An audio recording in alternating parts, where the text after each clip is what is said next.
garantir. Os cientistas não iriam fazer um alarde desse tamanho na sociedade, né, se os modelos estivessem dando errado. Para nós na ciência, a questão mais importante não é o acerto, é corrigir o erro. O acerto, às vezes, a gente não tem certeza, mas o erro sempre nós temos certeza. Então, a nossa comunidade é muito crítica no sentido de provocar, saber se realmente há algo de real ali. Porque se tiver, nós temos que corrigir. Então, esses dados todos são sempre muito criticados. Não é tão fácil assim produzir ciência do ponto de vista da comunidade. E aí, então, quais são as previsões? Para, então, a região sudeste, aumento da temperatura média, aumento das precipitações severas de inundação, né, e aumento do nível relativo do mar. Eu digo isso porque depois nós vamos comentar, né, o nosso Guaíba aqui, ele está no nível do mar. Então essas compreensões do lugar em que nós vivemos são muito importantes. Vamos ver agora aqui como é que funciona o aumento da temperatura. O aumento da temperatura, nós podemos colocar, vocês sabem, alguém aqui que é bom estatístico, nós colocamos todas as temperaturas de um ano, por exemplo, e obtemos uma gaussiana, que é uma curva de frequências. As temperaturas abaixo da média mais frequentes, acima da média mais frequentes, as infrequentes, e quanto por cento do total de dados são infrequentes abaixo da média ou acima da média, etc. Veja o que significa se nós aumentamos, então, a média para 1 grau. O que acontece? As temperaturas agora abaixo da média mais frequentes passam a ser as temperaturas mais frequentes que estavam acima da média. As temperaturas, vamos ver aqui, as temperaturas aqui, opa, agora foi demais?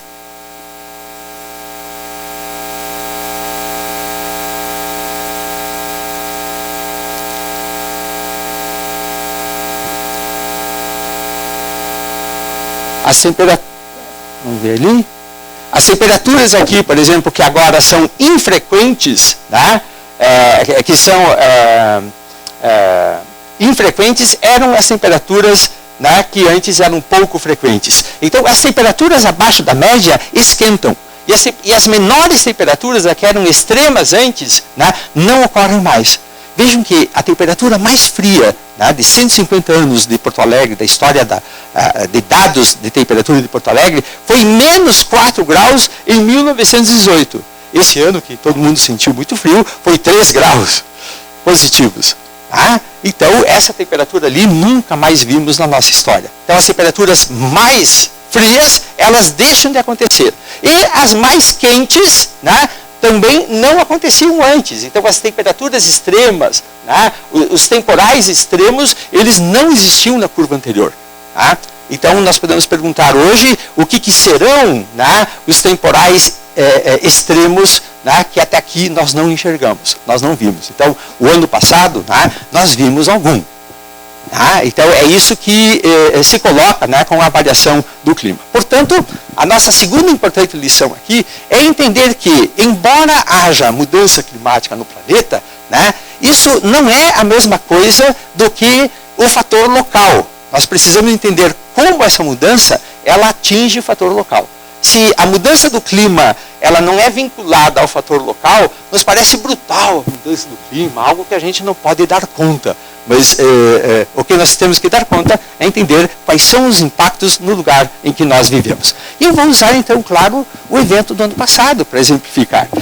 Há 5 importantes fatores que nós precisamos entender. Nós precisamos entender os fatores meteorológicos, a precipitação extrema, os ventos, as secas. Nós temos que entender os fatores geomorfológicos, os nossos relevos, a nossa hidrografia, os serviços ecossistêmicos, como que o solo, a superfície do nosso território está sendo ocupada, se isso ajuda a impactar mais, ou ajuda a mitigar as grandes tempestades, as condições de infraestrutura e, por fim, a defesa civil, quer dizer, a capacidade de resposta da população. Bom, enquanto precipitação, né, o ano passado o oceano estava bastante quente, o Atlântico estava 4 graus acima da média, a evaporação foi intensa, a evaporação se juntou com a da Amazônia, foi carregada para o sul pelos ventos, e aqui no sul, então, uma frente fria, né, ela prensou esses rios voadores, como são chamados, contra um centro de alta pressão estável no sudeste do Brasil. E aqui, então, nesse corredor que se formou, né, houve uma precipitação estupenda de nada menos de 800 milímetros. Né? Então, a nossa terceira lição é a seguinte: nós temos no Rio Grande do Sul configurações meteorológicas críticas de vários tipos. Esse foi de precipitação, pode ter de seca, né, pode ter de ventos, etc, etc. Nós temos 10 grandes ameaças no Rio Grande do Sul. Então a nossa situação ela requer assim muita atenção, né, de parte da sociedade, né, por isso que esse debate aqui, né, no CEAP está muito bacana, né, porque nós temos que conversar sobre isso. Né? Nós não podemos ter respostas rasas, rápidas, né, nem afoitas, né, que se criam em situações como a que nós vimos no ano passado. Né? Então, se essa precipitação cai no Oceano Atlântico, ninguém fica sabendo, mas se ela cai aqui no Rio Grande do Sul, onde tem um planalto meridional com 1.100 metros de elevação, né, e muitos rios que trazem toda esta água, né, para a região metropolitana de Porto Alegre, aqui no delta do Jacuí, então a situação pode ficar muito crítica, né, porque esses diferenciais de relevo fazem com que esses rios que afluem para o delta do Jacuí sejam verdadeiros tobogãs de água. Em questão de 2 dias, né, há uma elevação muito rápida do nível das águas, como foi o caso aqui do Rio Taquari, o ano passado, né, em que as águas subiram nada menos do que 20 a 30 metros acima do nível. Né? A nossa quarta lição, então, é que esses vales profundos que nós não temos no nosso sentimento territorial, a nossa terra, nosso Rio Grande, a gente não diz que no Rio Grande do Sul tem vales profundos, não é? Agora tem vales profundos. O Taquari, o Alto Caí, né? O Alto Jacuí, o Alto Sino, são todos vales profundos. E o vale profundo, a água não se esparrama para a planície de inundação. Ela fica ali descendo a calha. Então ela sobe vertiginosamente, muito rapidamente, né? E isso então é muito risco morar ali. Né? Então a nossa quarta lição é que os vales profundos são locais de alto risco, temos que cuidar com a infraestrutura que está ali, temos que cuidar, né, das populações que vivem ali, porque esse sentimento não existiu. Vejam vocês que os nossos bisavós jamais morariam nos vales profundos. Né? E aqui está tendo uma perda da cultura tradicional, inclusive dos europeizados, não dos indígenas, não das culturas tradicionais, né? Das colonizações europeias. Os bisavós sabiam que isso aí é algo perigoso, um vale profundo, mas os descendentes agora, os tataranetos hoje, não estão ligados mais nisso por uma perda geracional de cultura do lugar. Nós estamos perdendo a cultura do lugar. Esse é um aspecto importante aí para a gente considerar na nossa análise. Tá? Outro aspecto importante, então, é o que eu chamo de convergência fluvial do delta do Jacuí, em que todos esses rios da bacia hidrográfica do Guaíba, eles convergem então aqui para o delta do Jacuí como se fosse um funil. Né? E aqui então há um problema sério, porque você recebe muita água de vários locais ao mesmo tempo, e o delta é exatamente um stopper, ele é um bloqueador do fluxo da água, não é o vento que, digamos, estaciona as águas apenas, né? É o delta que não deixa fluir. E aí, então, numa tempestade, né, o Guaíba escoa para a Laguna dos Patos, que escoa para o Oceano Atlântico, os ventos aqui fazem uma maré de tempestade, né, e a água da laguna não escoa para o oceano. Logo, a água do Guaíba não escoa para a laguna. Né, e fica, então, a água do Guaíba, que geralmente, ordinariamente, extravasa como um tanque cheio, né, ela passa a acumular água e a base do funil inunda. Então foi isso que nós vimos no ano passado, onde que se formou aqui, né, a norte do delta do Jacuí, toda essa região abrangendo ali Eldorado, São Leopoldo, né, até Novo Hamburgo ali, né, um grande lago de inundação deltaica, nós chamamos. Né? Esse lago de inundação deltaica tinha mais de 800 quilômetros quadrados, tá? E mostra então algo muito importante para nós. A gente já sabia, mas nós temos que ter isso como uma lição, né? Que toda a região metropolitana, 4,5 milhões de pessoas, né, vivem num local muito suscetível a grandes inundações. Né? A gente sabe disso, as nossas comunidades metropolitanas, elas passaram a vida enfrentando inundações e passam a vida enfrentando inundações. Tá? A gente nunca deu visibilidade para isso. Tá? Mas a enchente de 41, ela atingiu mais verticalmente a estrutura social, e aí, claro, as cidades acordaram, mas já parece que esquecemos. Tá? Bom, então os fatores meteorológicos e geomorfológicos nos mostram que devemos estar muito mais atentos, né, em relação a esses eventos. O terceiro ponto são os serviços ecossistêmicos, porque você pode dizer assim, tudo bem, chove bastante, mas nós temos capacidade de que essa água seja absorvida pelos solos, tá? Nós podemos frear a velocidade das águas. Nós estamos falando dos serviços ecossistêmicos. Tá? O que são esses serviços? São as nossas matas, as nascentes, os nossos banhados. Né? Eles são essenciais no funcionamento da nossa paisagem. Assim, dizendo a vocês, né, o Rio Grande é um estado de banhados. Ou era. Né?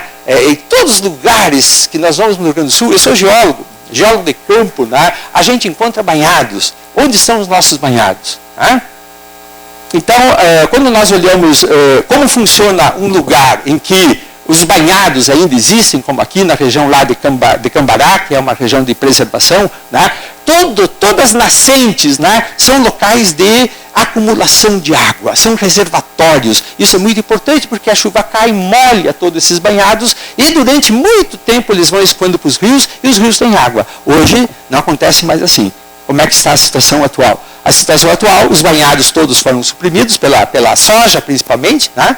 E então a água cai e ela rapidamente chega nas calhas, erode os solos, no caso do ano passado, até o osso da terra, né? Que são os rochedos, né? Carregando muito material para dentro d'água, né? Porque eles não retêm mais água. Os banhados não cumprem mais uma função reguladora, né? De todo o ciclo hidrológico. E também nas baixadas, como aqui em Eldorado do Sul, ali um aterro, aterrando os banhados, que são locais de amortização da água.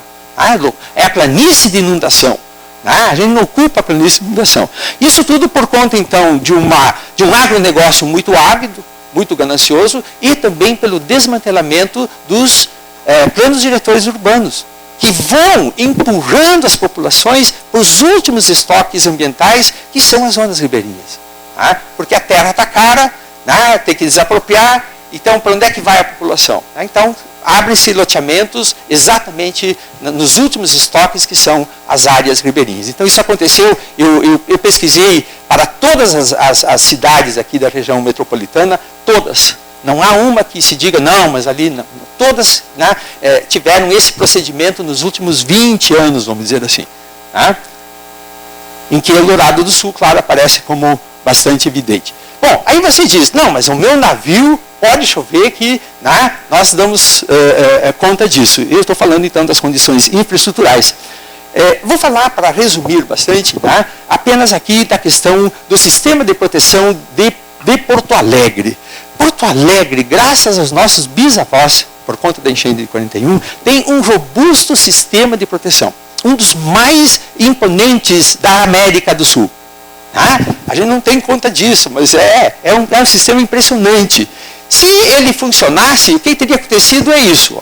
É um sistema de 68 quilômetros de diques, né? A água teria inundado todo o delta ali, toda a região, né, úmida, e teria ido embora. Mas não foi isso que aconteceu. Veja que o dique tem 6 metros de altura, a lâmina da inundação ela alcançou 5 metros e 37 centímetros, não teria inundado Porto Alegre. Essa era a situação. E a grande notícia, para regozijo dos nossos bisavós, é que funcionou do ponto de vista do projeto. Ele foi bem dimensionado. Os diques não foram arrastados pela água. Ele teria funcionado perfeitamente, teria sido assim, algo impressionante. Mas não foi isso que aconteceu. Quer dizer, a água entrou pelas comportas, e, claro, inundou toda a cidade, e isso, então, nos traz a 7ª lição. O nosso sistema de proteção deve estar sempre 100% funcional e testado. Né? E esse teste tem que ser um teste social, a sociedade tem que participar do teste. Né? Nós não podemos deixar isso por conta apenas técnica. Né? Isso tem que ser uma cultura social, técnica social. Né? Então nós temos que aproveitar esse sistema, recuperá-lo e não recuperá-lo e deixar ele ali só para os técnicos. Nós temos que fazer disso escola. As escolas têm que ir lá visitar as casas de bomba. Né? Tem que ver esse sistema, porque isso cria ideia, né, de onde nós moramos. Cuidado, né? Nós já vimos que temos que ter cuidado aqui. Né?